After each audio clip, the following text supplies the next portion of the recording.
So I leave YouTube for a while for reasons I'll explain in a minute.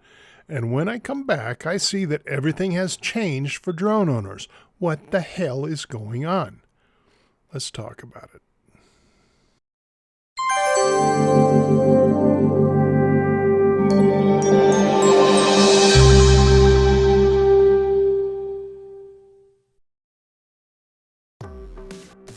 You may know that last year I stopped posting videos to deal with several medical issues, including congestive heart failure, quadruple bypass surgery, ketoacidosis, sepsis, atrial fibrillation, and some severe hangnails.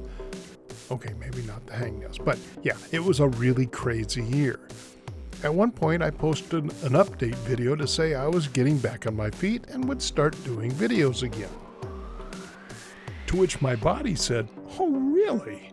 And I was hit with more atrial fibrillation, retinal problems, and quickly developing cataracts in both eyes. Hey, thanks, body. My vision degraded to the point where I could see well enough to function, but to be a responsible droner, I was forced to ground myself. Then throw in the fact that I got laid off from my job in January, and you could perhaps understand why I have felt thwarted and distracted from publishing videos. Frankly, in 2025, I have felt like a walking kick-me sign. Well, I'm still looking for a job, so if you know anyone who needs a content creator and writer, please let me know. But I've gone through multiple rounds of eye injections and cataract surgery on both eyes. I can literally see well enough to drive legally without glasses now. My heart is doing extremely well, and I've lost about 60 pounds from last year.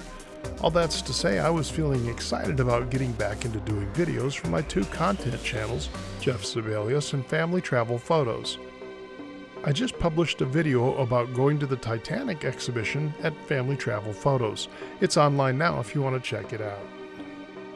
So I logged into YouTube recently to see what's going on, and I'm shocked to find that the drone market has been completely blasted.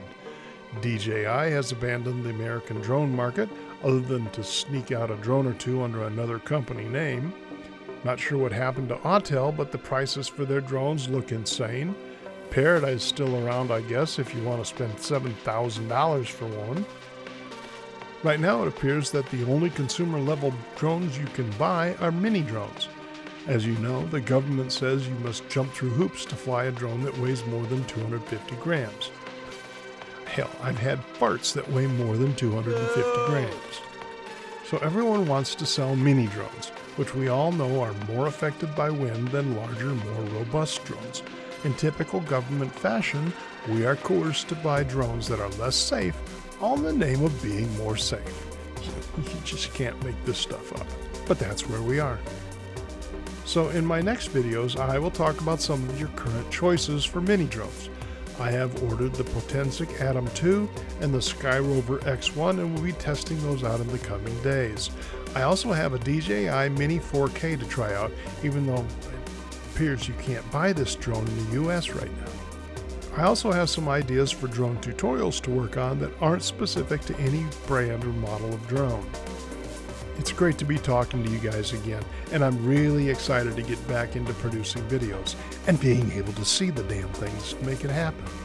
I hope you'll stay tuned for more episodes that are now in the works. When I publish those, I'll post links to them on screen now. If you have any questions or comments, please post those in the comments section below.